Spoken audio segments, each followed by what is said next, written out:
Terms में systematic आज शुरू करेंगे। सबसे पहले सिस्टमेटिक मींस फर्स्ट टर्म का सेकंड के साथ रिलेशन, सेकंड का थर्ड के साथ रिलेशन और थर्ड का कंटिन्यूटी। जब तक हमें बेस समझ ना आए तो हम आगे कंटिन्यू करें तो दैट मीन्स कि हमने क्या किया कि ये वाली चीज आती है लेकिन ये वाली चीज नहीं आती है, क्योंकि इसका इसके साथ रिलेशन होता है तो हमें पता ही नहीं होता कि ये चीज है क्या, हम इसको क्यों इस्तेमाल कर रहे हैं, तो इसका मीनिंग कहां से आ गया।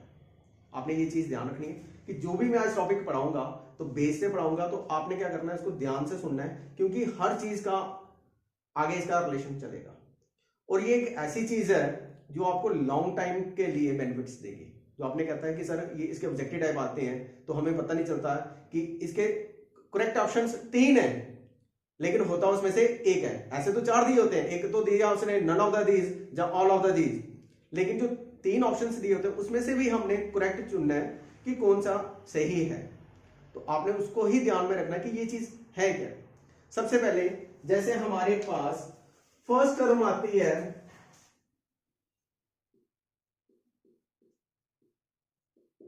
एक ट्रांजैक्शंस और इसके साथ बिजनेस ट्रांजैक्शंस। ट्रांजैक्शंस होती क्या है पहले हमने ये जानना है, फिर उसके बाद हम बिजनेस ट्रांजैक्शन के बारे में बात करेंगे।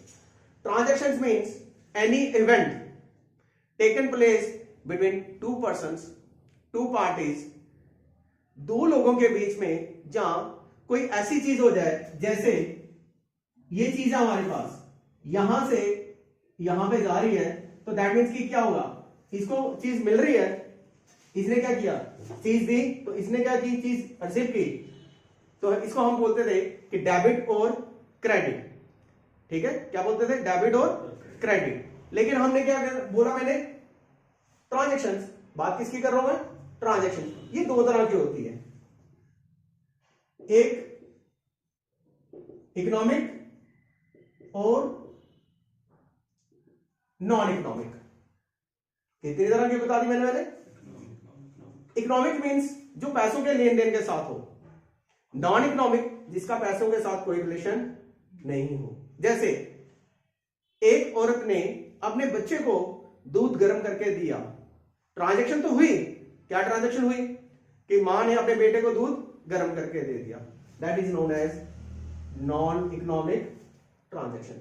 लेकिन उसी औरत ने अपनी दुकान में चाय बेच रही है, तो किसी कस्टमर को चाय बना के दी, तो उसके बदले में क्या लिया उसने, पैसे, दैट इज इकोनॉमिक ट्रांजैक्शंस। क्या होगी वो, जो इकोनॉमिक ट्रांजैक्शंस होती है उसको हम बोलते हैं रिलेटेड टू बिजनेस ट्रांजैक्शन। क्योंकि जो इकोनॉमिक ट्रांजैक्शन थी वो किसकी थी, बिजनेस की, क्योंकि वो बिजनेस कर रहा था, मींस वो कर रही थी, तो उसने क्या किया, अपनी दुकान में चाय बनाई और कस्टमर को चाय दी, तो उसके बदले में क्या लिया उसने, पैसे, that is known as business transactions. तो इसका रिलेशन पता चल गया। एक ट्रांजैक्शन होगी जो नॉन इकोनॉमिक होती है और एक ट्रांजैक्शन होगी जो क्लियर।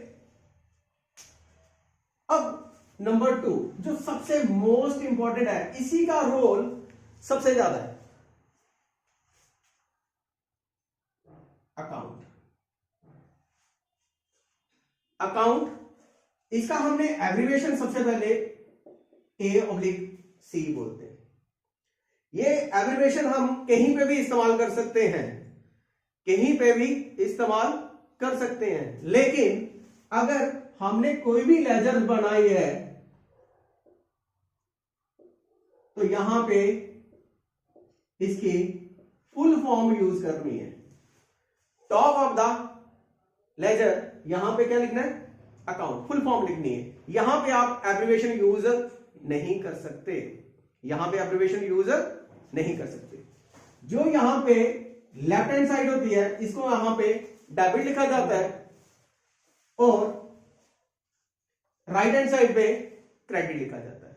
अकाउंट में यहां पे ट्रेडिंग अकाउंट लिखा मैंने, जो लेफ्ट हैंड साइड है वो क्या लिखा मैंने, डेबिट, और जो राइट हैंड साइड है वहां पे क्या लिखा मैंने, डेबिट, डी बड़ा और आर, और यहां पे सी बड़ा और आर छोटा।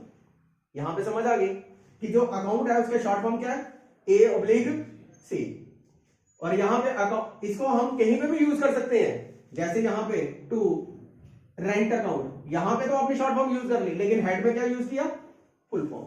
कंसेप्ट क्लियर हुआ? ये भी एक नंबर का ऑब्जेक्टिव टाइप आता है। क्लियर? अब अकाउंट है क्या? It is a date wise summaries of transactions. हम कोई भी ट्रांजेक्शंस करते हैं तो उसकी डेट वाइज रिकॉर्ड मेंटेन किया जाता है। डेट वाइज मींस जैसे सबसे पहले आ गया 10, फिर 11, फिर 12, फिर 13। आप 13 को पहले नहीं कर सकते, 10 को बाद में नहीं। तो अगर सिस्टमेटिक करोगे तो सबसे पहले क्या आएगा हमारे पास 10। तो that is known as date wise summary. ठीक है? कभी कभी कोई चीजें छूट जाती हैं, हम उसको आउटस्टैंडिंग बोल सकते हैं। क्या बोल सकते हैं उसको? वो हम एडजस्टमेंट में ले जाते हैं। कहां ले जाते हैं हम? एडजस्टमेंट्स में। क्लियर? अब मेन टॉपिक ये आ गया आपका अकाउंट। ये दो तरह का होता है, एक पर्सनल और दूसरा impersonal. Personal means account related to the persons, account relating to the persons, और impersonal means not relating to the persons. ये रिलेट करता है पर्सन्स को और ये रिलेट नहीं करता। समझ आ गई? फिर इसने बात की पर्सनल में इसके सब हेडेड 3 आते हैं। कितने सब हेडेड आते हैं? 3। फर्स्ट आ गया इसका नेचुरल, सेकंड आ गया इसका आर्टिफिशियल, और थर्ड आ गया इसका रिप्रेजेंटेटिव।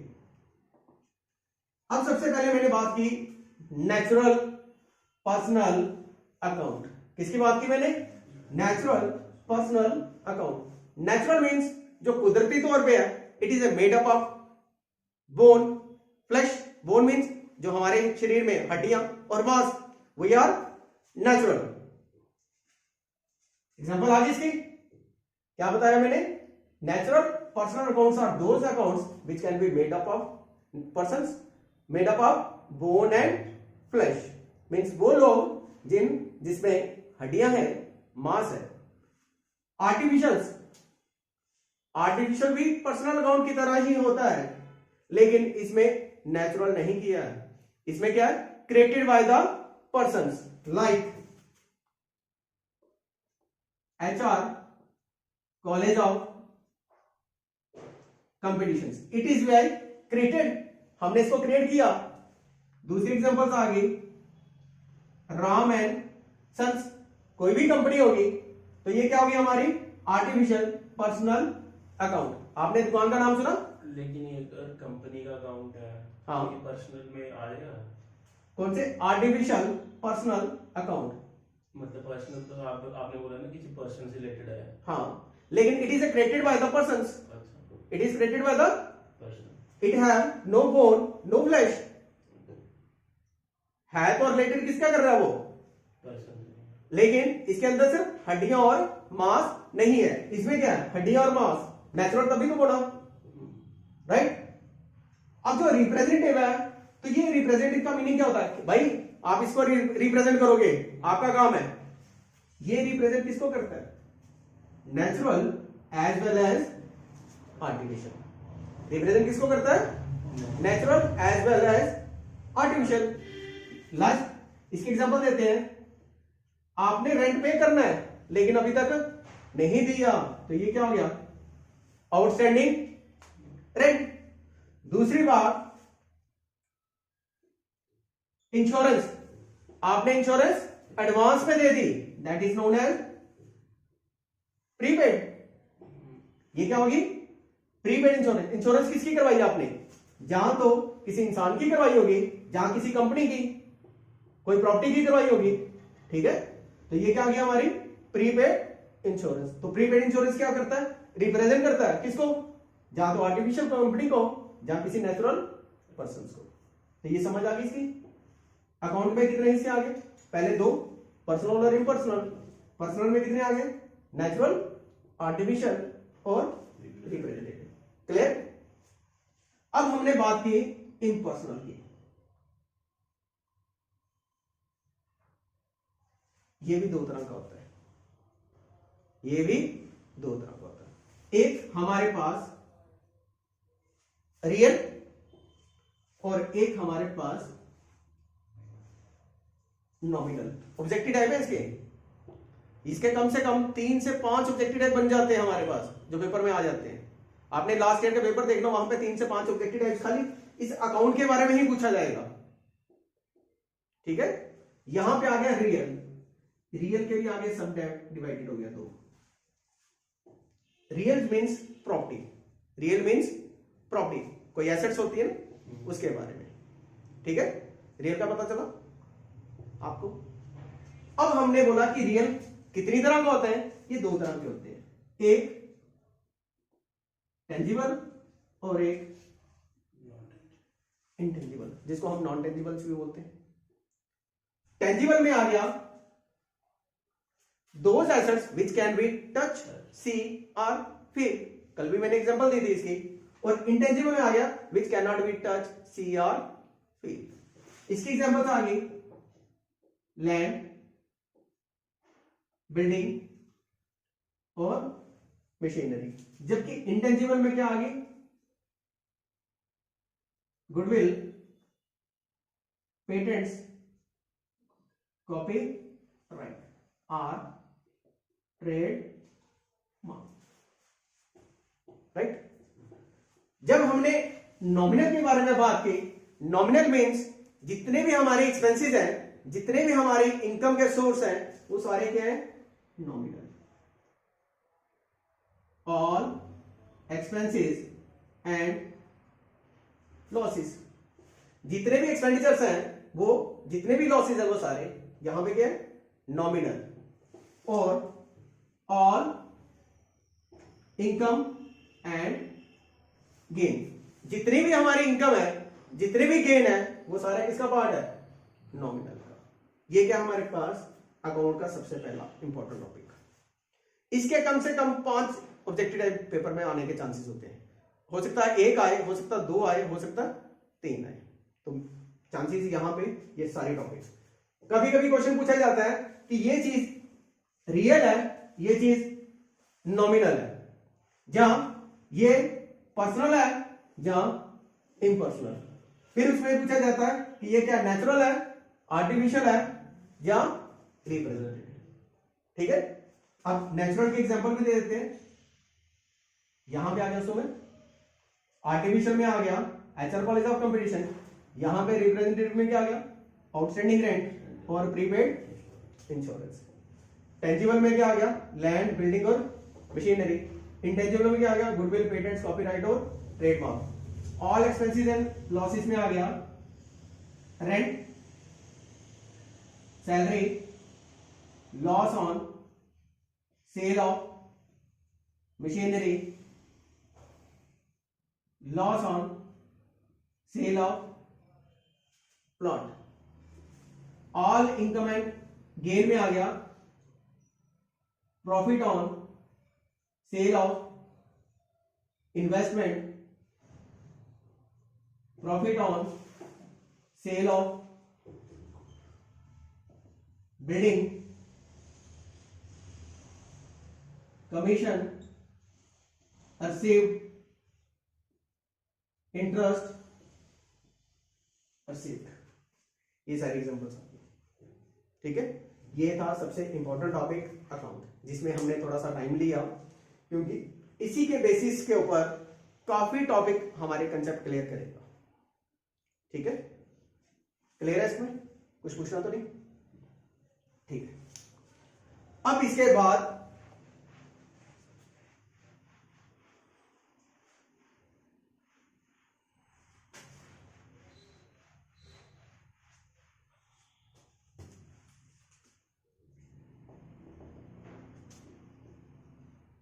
नंबर 3 बता दी मैंने अकाउंट के बारे में। अब हम बात करेंगे प्रोप्राइटर। प्रोप्राइटर कौन होता है? Owner of the business. जो बिजनेस होता है उसका जो मालिक होता है उसको हम क्या बोलते हैं? प्रोप्राइटर। क्यों प्रोप्राइटर बोलते हैं? ही टेक इनिशिएटिव वो इनिशिएटिव लेता है, रिस्क लेता है, क्योंकि उसका मेन मोटिव क्या होता है? To earn maximum profit. तो प्रोवाइडर का मीनिंग पता चल गया, ओनर ऑफ द बिजनेस। फिर इसके बाद सबसे पहले हमारी आती है कैपिटल। तो कैपिटल मैंने बोला क्या बदला कि money invested or any kind of assets like cash, stock or goods or assets, वो क्या होती है? जो पैसा हम बिजनेस में इन्वेस्ट करते हैं उसको हम क्या बोलते हैं? कैपिटल। और इसके बाद मैंने एक और बताया था, इसकी एडिशनल कैपिटल। तो एडिशनल कैपिटल में क्या होता है? Further introduce of the cash, stock और एनी फॉर्म ऑफ एसेट्स। फिर इसके साथ हमने बात की थी drawings, any cash, any stock और any assets which can be withdrawn for personal use, it is known as drawings.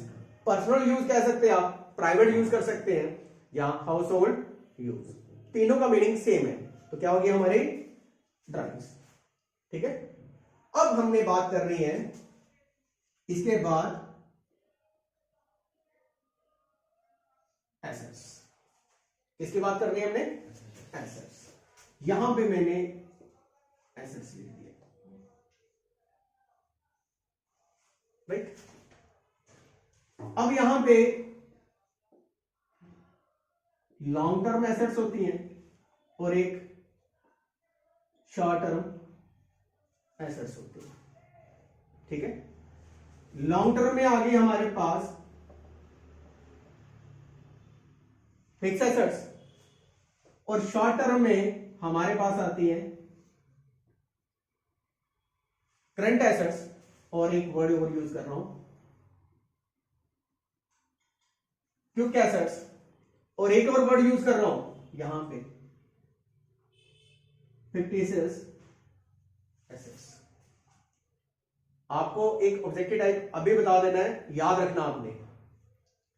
कल भी मैंने आपको एक एग्जांपल दी थी, क्विक एसेट्स, करंट एसेट्स और फिक्स एसेट्स। फिक्स एसेट्स क्या होती है? It is used for the long term. इसकी एग्जांपल दी थी मैंने, लैंड, बिल्डिंग, मशीनरी, ये सारी चीजें। इसमें मैंने टेंजिबल और इंटेंजिबल भी बताई थी। क्या बताई थी मैंने? टेंजिबल और इंटेंजिबल। फिर मैंने बात की थी करंट एसेट्स, इसके अंदर मैंने बताया था आपको stock, bill receivable, book tax, cash in hand, cash at bank. और क्विक एसेट्स में cash in hand, cash at bank, short term securities. ठीक है, जहां एडवांसेस बोल सकते हो। सबसे इंपॉर्टेंट टॉपिक जो एक नंबर का ऑब्जेक्टिव टाइप बनने वाला है वो ये है, all current assets are not quick assets. कि जितनी भी करंट एसेट्स हैं वो सारी क्विक एसेट्स नहीं होती, लेकिन all quick assets are current assets. ये एक ऑब्जेक्टिव टाइप बनेगा। क्या बोला मैंने? कि जितनी भी क्विक एसेट्स हैं वो सारी करंट एसेट्स हैं, लेकिन जितनी भी करंट एसेट्स है वो सारी क्विक एसेट्स नहीं है। राइट, समझ आ गई इसकी बात? आज एक और वर्ड मैंने यूज किया, fictitious assets. It is not in the form of physical form.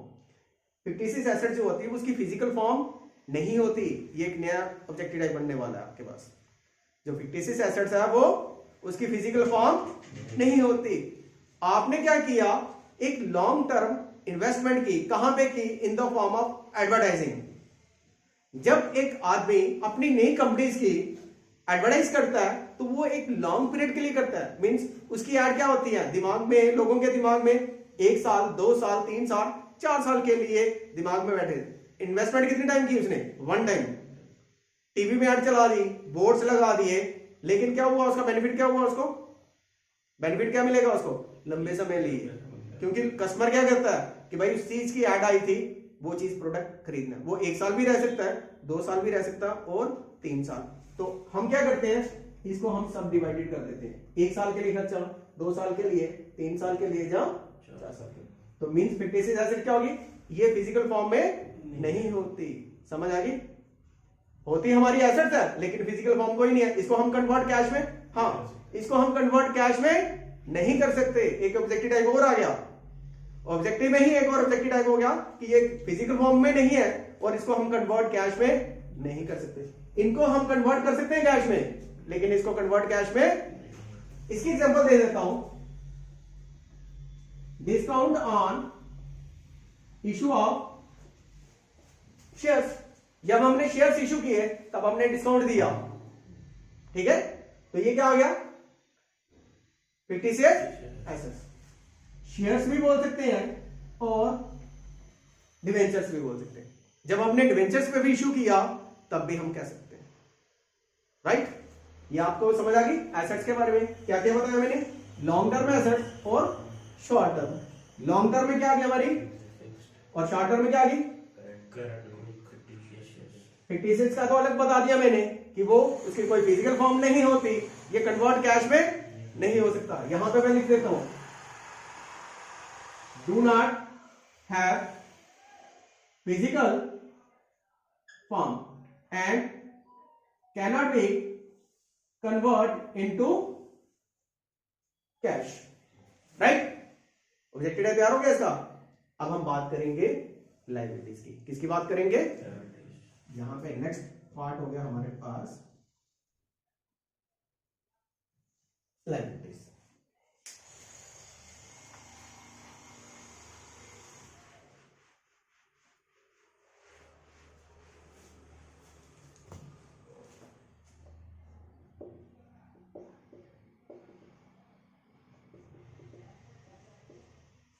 Liabilities का सबसे पहले बात कर लें तो लायबिलिटीज का मीनिंग क्या हो गया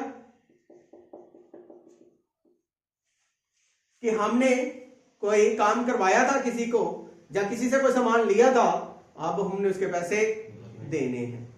लायबिलिटीज जनरल तौर पे 2 बोली जाती है। एक बोली जाती है लॉन्ग टर्म और एक बोली जाती है शॉर्ट टर्म, लेकिन हम इसमें भी कुछ एडिशन करेंगे, ठीक है? लॉन्ग टर्म में क्या होता है, जिसको हम फिक्स्ड लायबिलिटीज बोलते हैं, this can be paid after a fixed period of time, like example more than 1 year. Fixed liabilities are those liability which can be paid after a 1 year, ठीक है? Short term liabilities means which can be paid within 1 year, जो हमने 1 साल के अंदर देने हो पैसे, उसको हम क्या बोलेंगे, और जो हमने आफ्टर 1 ईयर पे कर रहे हो उसको क्या बोलेंगे, राइट? अब हम एक और वर्ड यूज कर रहे हैं, कॉन्टिजेंट लायबिलिटीज। क्या वर्ड यूज किया मैंने, कॉन्टिजेंट लायबिलिटीज। कॉन्टिजेंट लायबिलिटीज होती क्या है, it can be liabilities means which may और may not be paid in future. हो सकता है हमें देनी पड़े, हो सकता हमें ना देनी पड़े। लाइक एग्जांपल देता हूं इसकी, हमारी फैक्ट्री में कोई लोग काम कर रहे थे, तो एक्सीडेंट होता है तो केस लग जाता है, उसके लिए हो सकता है हमें पैसे देने पड़े, हो सकता है हमें पैसे नहीं देने पड़े। रीजन, हमारी जो इंश्योरेंस कंपनी है, क्या पता पैसे इंश्योरेंस कंपनी पे करे या हमें देने पड़े। वो क्या हो गया हमारी contingent liabilities, may be paid in future, may और may not be paid in future, that is known as. अगर हमें देने पड़ेंगे तो हमें लॉस है, अगर इंश्योरेंस कंपनी देने पड़ेगी तो इंश्योरेंस कंपनी को।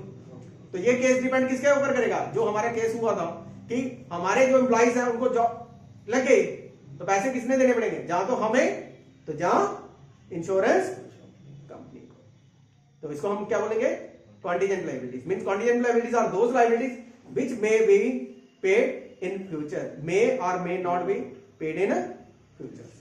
कंसेप्ट क्लियर हुआ लाइबिलिटीज का? लॉन्ग टर्म भी पता चल गया, शॉर्ट टर्म भी पता चल गया।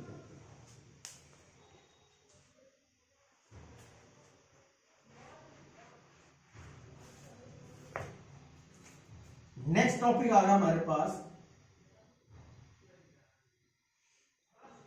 एक्सपेंडिचर्स। क्या बात आ गई अब इसकी? अब ये एक्सपेंडिचर भी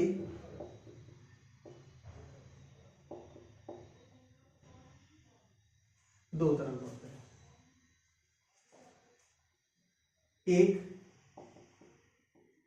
कैपिटल एक्सपेंडिचर और एक रेवेन्यू एक्सपेंडिचर। अब ये कैपिटल एक्सपेंडिचर और रेवेन्यू एक्सपेंडिचर में क्या अंतर है, सबसे पहले यही जानना है। कैपिटल एक्सपेंडिचर क्या होता है? जब हमने इन्वेस्ट एक्सपेंडिचर तो किया लेकिन एक ह्यूज अमाउंट में किया, काफी मात्रा में पैसा खर्च कर दिया, जिससे हमने इनकम का सोर्स जनरेट करना था, जिससे हमने इनकम का सोर्स जनरेट करना। मींस कैपिटल एक्सपेंडिचर क्या करता है, हमारे इनकम के सोर्स को जनरेट करता है। इसकी एग्जांपल क्या आ गई?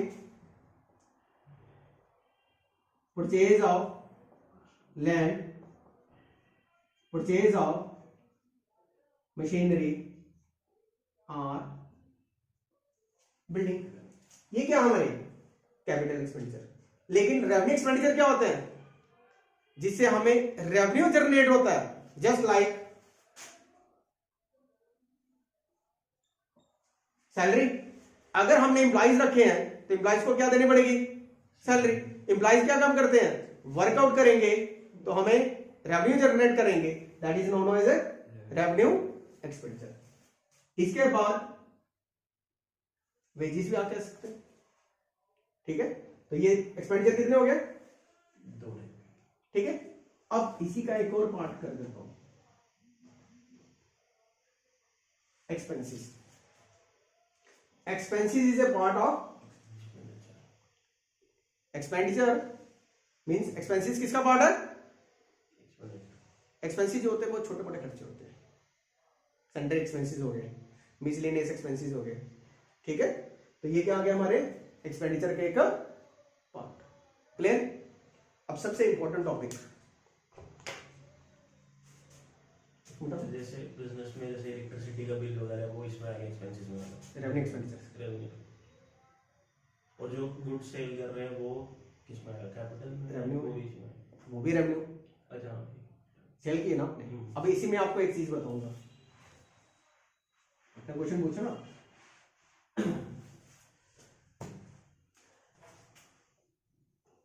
अब हमने बात की इनकम,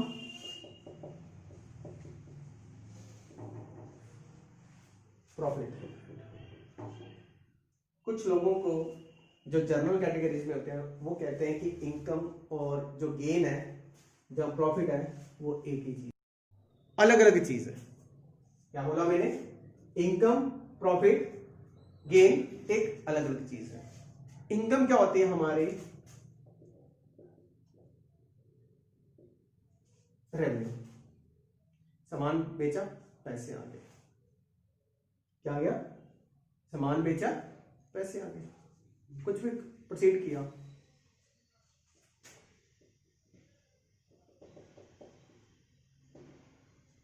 गेन, जितने भी हमारे all income minus all expenses, जितने भी हमारी इनकम है उसमें से एक्सपेंसेस माइनस किया, वो क्या आ गया हमारा? गेन। क्या आ गया हमारा? गेन। अब ये प्रॉफिट क्या करता है? ये एक नॉन एक्सपेंडिचर है, नॉन रेकरिंग है। क्या ये हमारा? Non recurring. ये करंट नहीं चलता है कि कंटिन्यूटी में चलता है, ये चीज हो जाएगी। नॉन रेकरिंग क्या हो गया? Profit on sale of plant, building, machinery, कुछ भी मान के चलो। यहां पे profit on sale of plant building machinery, ये क्या है हमारा प्रॉफिट, क्या बोला मैंने, नॉन रिकरिंग, ये क्या हमारे नॉन रिकरिंग। जबकि गेन में क्या होता है, एक रेकरिंग होता है। रेकरिंग मींस कंटिन्यूटी, सामान खरीद रहे हैं, सामान बेच रहे हैं, हमारे पास इनकम का सोर्स आ रहा है, इनकम हमारे एक्सपेंडिचर्स भी जा रहे हैं। ये क्या आ गया हमारे पास एक पार्ट। अब इसी के साथ एक चीज मैं थोड़ा सा वापस जाऊंगा कैपिटल पे, इसके साथ ये एक रिलेशन और बन गया हमारे पास कैपिटल में, एक ऑब्जेक्टिव टाइप बन रहा है। तो याद रखना जो कैपिटल होती है वो दो तरह की होती है, एक फिक्स्ड कैपिटल होती है और एक वर्किंग कैपिटल। ठीक है, कैपिटल कितनी तरह की बता दी आपको मैंने, फिक्स्ड कैपिटल हो गया, वन टाइम इन्वेस्टमेंट कर दिया भाई। लेकिन वर्किंग कैपिटल क्या होती है, हमें डे टू डे ट्रांजैक्शंस करने के लिए, क्योंकि मैंने यहां पे जब बात कर रहा था तो मुझे ये भी याद आ गया भाई, इसके साथ एक रिलेशन इसका भी बनता है, क्या बन गया, वर्किंग कैपिटल। इसमें हमें डे टू डे सामान खरीदना है, सामान बेचना है, इसके लिए पैसे चाहिए, तो वहां पे क्या बनती है, वर्किंग कैपिटल। वर्किंग कैपिटल का मीनिंग क्या हो गया, current assets minus current liabilities, projected liability. ठीक है, और जो कैपिटल है इसका भी एक फॉर्मूला है, टोटल एसेट्स, जहां ऐसे बोल सकते हैं एसेट्स माइनस लायबिलिटीज।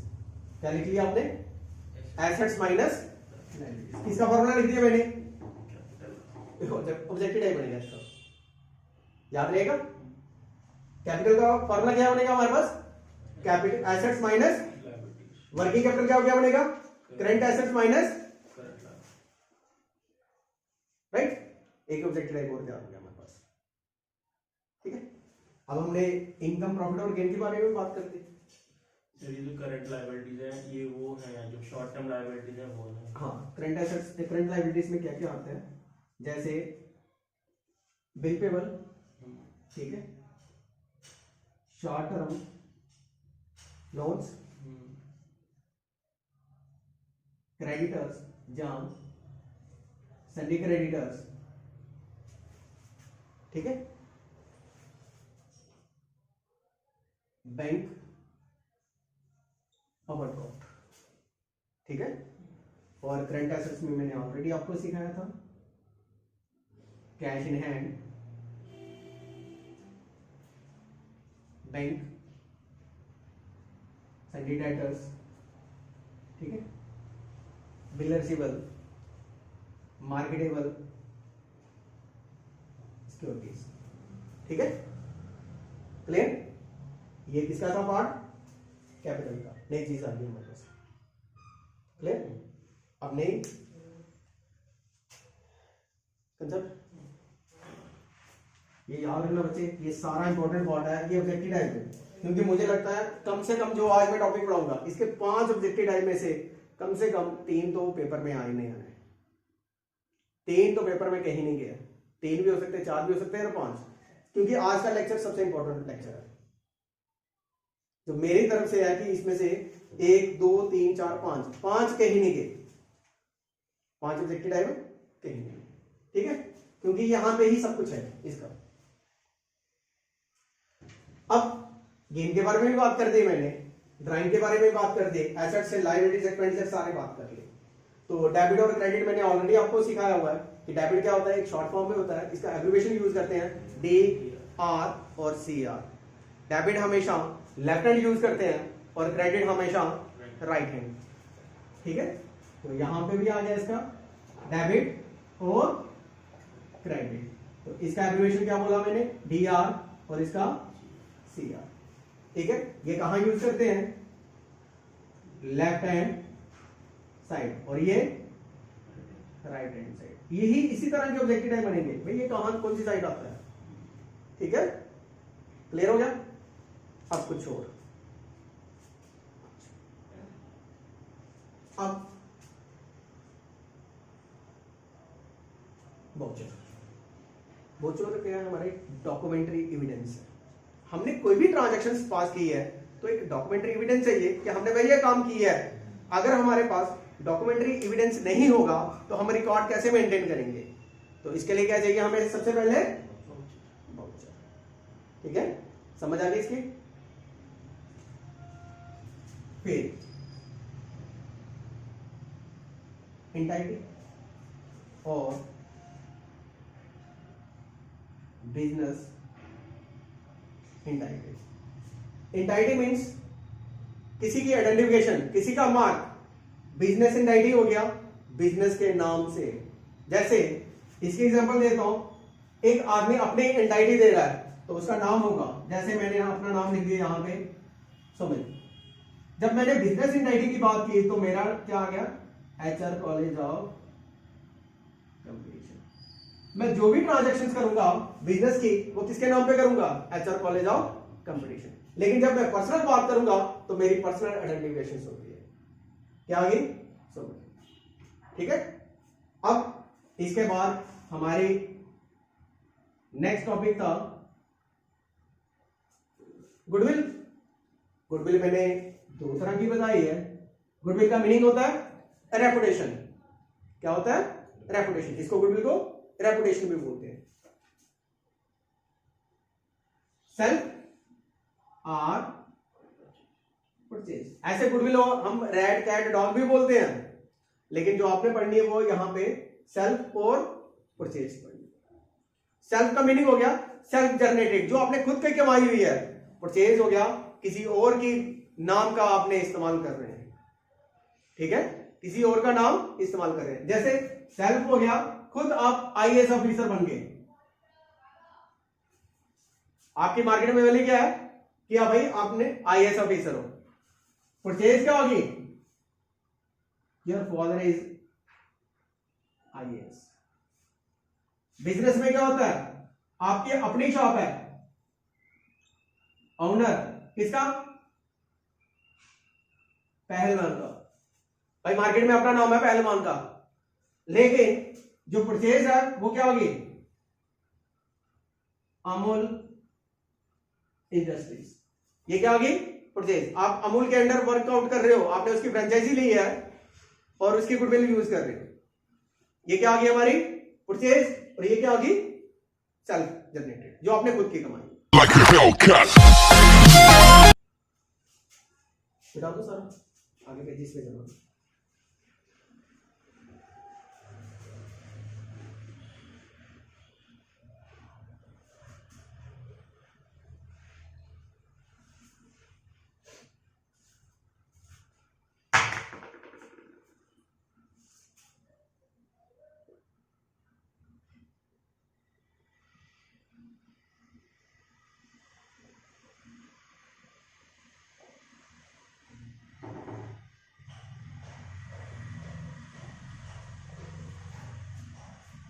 सबसे इंपॉर्टेंट पार्ट आ गया परचेजेज, फिर इसके साथ सेल्स, परचेजेज रिटर्न और सेल्स रिटर्न। परचेजेज का मीनिंग क्या होता है? कोई हमने सामान खरीदा। Purchases means goods purchase that can be resold. हमने बिजनेस में कोई सामान खरीदा है और उसको हमने फिर से वापस बेचना है, उसको हम क्या बोलते हैं? परचेजेज। सेल्स मीन हो गया जो हमने सामान खरीदा था उसको हमने बेचा। इसी तरह परचेजेज रिटर्न्स, परचेजेज रिटर्न का एक और नाम है रिटर्न आउटवर्ड। परचेजेज रिटर्न का दूसरा नाम क्या है? और सेल्स रिटर्न का दूसरा नाम है रिटर्न इनवर्ड। क्या नाम है? परचेजेज रिटर्न का मीनिंग क्या हो गया कि हमने सामान खरीदा था, हमें पसंद नहीं आया ड्यू टू क्वांटिटी सैंपलिंग और एनी अदर रीजन। किसी रीजन से भी हमने जो सामान खरीदा था हमने सामान वापस कर दिया, that is known as purchases.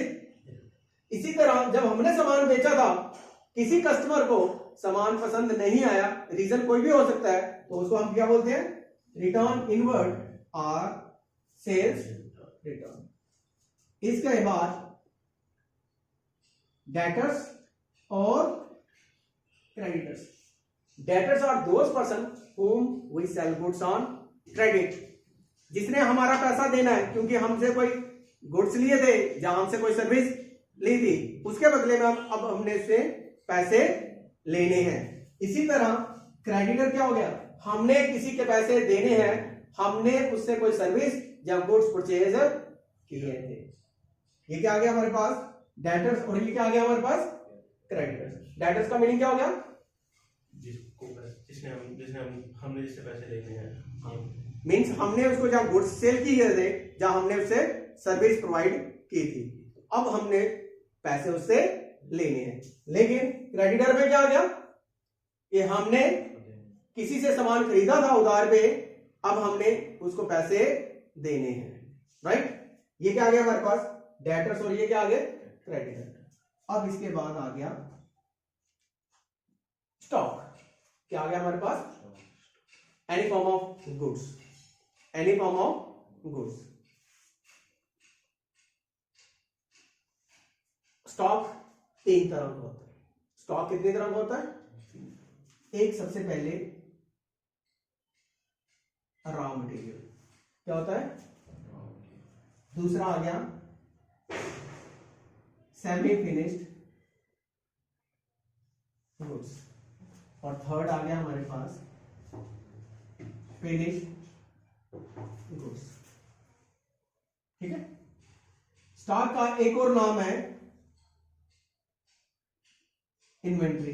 क्या नाम है, स्टॉक को हम इन्वेंट्री भी बोलते हैं।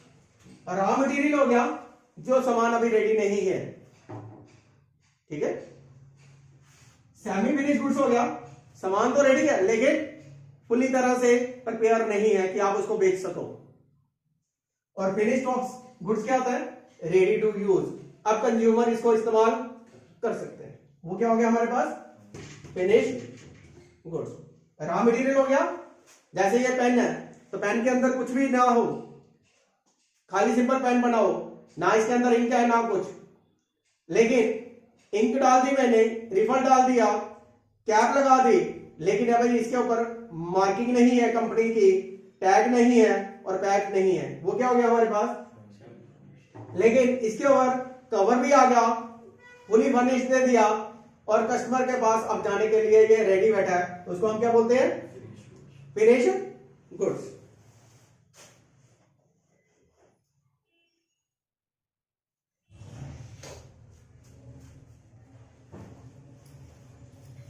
अब मैंने जब स्टॉक के बारे में बात कर रहा था, फिर यहां पे स्टॉक आ गया। ये कहता है स्टॉक 2 तरह का होता है, एक ओपनिंग स्टॉक और एक क्लोजिंग स्टॉक। जब हमारा अकाउंटिंग ईयर आता है, क्या आता है, accounting year means and of the year, stock remain unsold. कुछ सामान जब अंत में बच जाए, बिका नहीं, उसको हम क्या बोलते हैं, क्लोजिंग स्टॉक। क्या बोलते हैं उसको, stock remain unsold at the end of the year, it is known as that stock can be next year opening stock. वो अगले साल जब हम बिजनेस शुरू करते हैं, like